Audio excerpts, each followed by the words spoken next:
mes trésors. Aujourd'hui, nous allons continuer à parler du problème du stress. Comment garder son calme et aider un proche stressé. Vous avez peut-être dans votre entourage proche un stressé. Vivre avec un stressé n'est pas facile. La difficulté existe à différents niveaux. Le stressé n'est pas forcément conscient de son trouble. Il ne cherche pas toujours de solution à son trouble. Mais pourquoi aider un stressé? Tout d'abord parce qu'il se met lui-même en danger. Son comportement peut générer des maladies. Comme nous l'avons vu dans des vidéos précédentes, si vous partez voir mes anciennes vidéos, j'en ai parlé. Je vous ai dit que le stress peut apporter des maladies. Donc, attention au stress. Ensuite, parce que le stress qu'il développe peut avoir une incidence sur vous si vous vivez avec lui. Ça peut jouer sur les relations au travail, avec les collègues ou avec ses clients.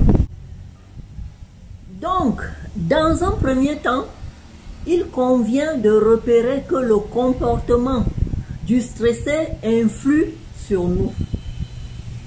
De la même façon que nous avons vu qu'il existe de nombreux stresseurs, je vous en ai parlé dans mes vidéos précédentes, allez les voir, ça sera une bonne occasion. Nous devons considérer une personne stressée comme un stresseur potentiel pour nous. Souvent dans ces cas-là, son comportement excessif amène des tensions entre nous, dans nos relations. Nous pouvons aussi ressentir un malaise quand nous voyons le stressé. Cela influe sur nous. Le plus difficile est de faire comprendre au stressé qu'il a un problème, il est stressé. Mettez un nom sur le problème, c'est du stress. Le plus difficile est souvent de faire comprendre à la personne stressée qu'elle a un problème, c'est du stress. Le stress, tu es stressé, viens lui dire ça. Mais il ne l'acceptera pas de manière facile. Mais amenez-le à comprendre qu'il a un problème. Et nommer ce problème-là, c'est le stress. Vous aurez l'impression que vous vous butez à un mur parce que lui, il ne comprendra pas tout de suite qu'il a un problème. Mais expliquez-lui franchement qu'il a un problème excessif avec le stress et proposez-lui des solutions. À savoir, vous vous proposez de l'aider dans un premier temps. Vous pouvez aussi vous positionner en aide pour trouver un compromis. Proposez-lui qu'il existe des aides dans ce cas-là. Il le sait quelque part qu'il est stressé, mais il ne l'accepte pas. Donc s'il le prend comme si vous l'accusez, vous ne feriez que renforcer la mauvaise opinion qu'il a de lui, ce qui serait encore plus stressant pour lui. Si vous vous mettez en position de donner des ordres ou de d'obliger le stressé à agir, vous risquez de renforcer là aussi son manque de confiance en lui. Il pourrait se sentir dépendant de quelqu'un, ce qui en soi génère aussi de l'anxiété. Des choses chose qu'il ne faut pas dire à un stressé. J'en ai marre, oh tu ne m'écoutes pas, mais plutôt lui dire, voilà, je suis en train de te dire quelque chose de très important, mais tu es dans tes pensées, tu es dans ton anxiété, tu ne suis pas ce que je te dis. Là, vous attirez son attention.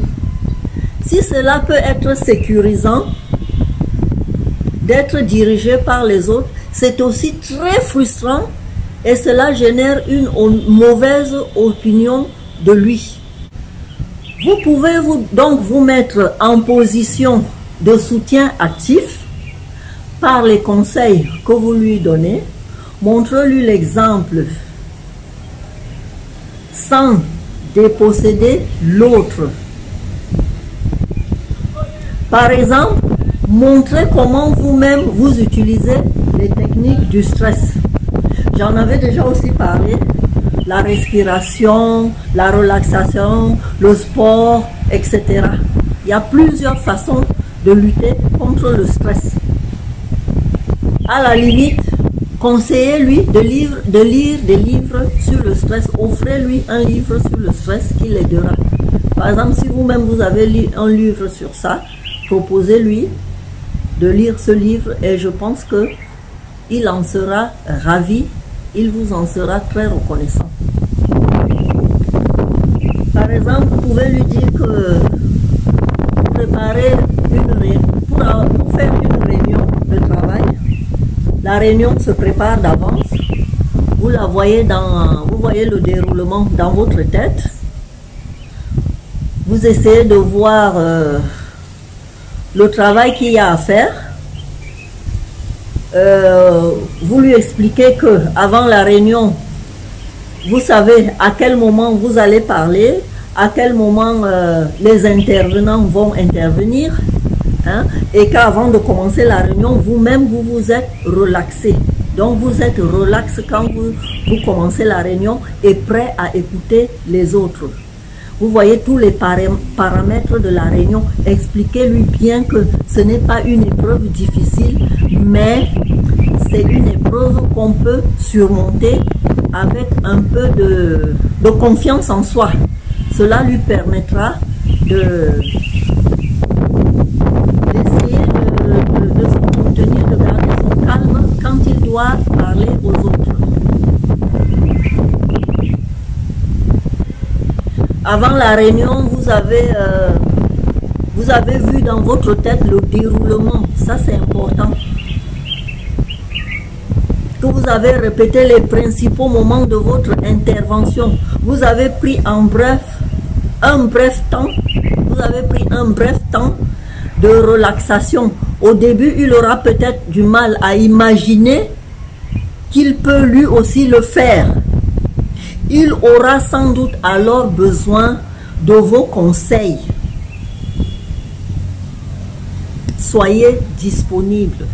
Dites-lui que vous aussi, vous avez eu à gérer des situations de stress et que vous avez réussi à les dominer. Ne vous présentez pas devant lui en situation dominante, mais proposez-lui des solutions. Bien que ça ne soit pas facile. Il vous en sera reconnaissant et il aura plus d'estime pour vous et trouvera que quelque part vous l'avez aidé, ce qui lui donnera une image positive de vous. Donc je vous disais que cela va lui permettre de se dire que lui aussi peut le faire. C'est une relation gagnant-gagnant. Mais dans les cas sévères de stress, où le stress finit par retentir sur l'humeur, une visite chez un spécialiste serait conseillée. Et cette visite chez le spécialiste, ce sont les proches qui s'en rendent compte et qui le lui proposent. Parce que lui seul ne pourra pas y aller. C'est la famille qui aide, c'est la famille qui va lui proposer de prendre un rendez-vous chez un spécialiste.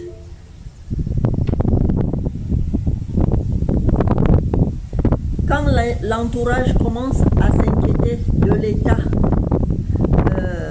dépressif du proche, elle n'a pas d'autre choix que de lui proposer de prendre un rendez-vous chez un spécialiste. Il faut faire comprendre au stressé qu'il doit se faire soigner. Il faut là aussi utiliser beaucoup de tact. Avoir une main de fer dans un gant de velours. Et si vous êtes en couple, vous allez voir que cela peut affecter vos relations dans le couple et signalez-le lui dans les cas excessifs. Vous le lui signalez, vous lui dites voilà, maintenant c'est un cas excessif, tu vois que tu as besoin d'aide. Hein? Il faut du temps. Apprendre au stressé à repérer ces moments excessifs sans chercher à le faire culpabiliser.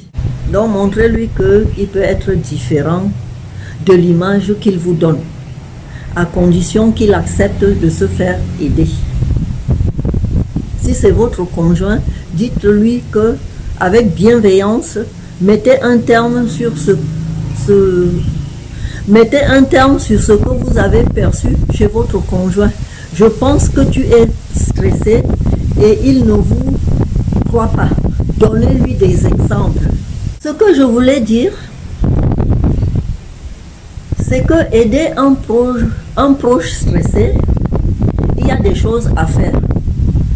Par exemple, avoir une écoute bienveillante, mettre un nom sur le problème, tu es stressé. Montrer l'exemple, guider sans remplacer, conseiller et proposer son aide, conseiller des livres et dans les cas graves, lui conseiller de prendre un rendez-vous chez un spécialiste. Voilà ce qu'il y a à faire pour l'aider.